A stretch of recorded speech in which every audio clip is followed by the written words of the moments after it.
হযরত ইবনে উমর রাদিয়াল্লাহু তাআলা আনহু থেকে বর্ণিত একটি হাদিস।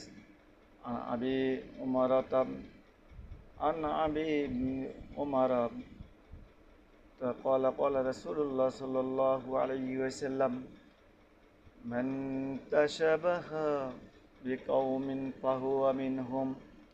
আব্দুল্লাহ ইবনে উমর রাদিয়াল্লাহু হতে বর্ণিত, রাসূলুল্লাহ সাল্লাল্লাহু আলাইহি ওয়াসাল্লাম ইরশাদ করেছেন, যে জাতির অনুকরণ করবে তাদের সাথেই তার হাসর হবে। বুখারী। জীবনের বিশৃঙ্খলা সৃষ্টি আল্লাহ তাআলা বলেন, আল্লাহু লা ইয়াহদিল কওমাজ জালিমিন। আর আল্লাহ কোনো জালেম সম্প্রদায়কে হেদায়েত করেন না।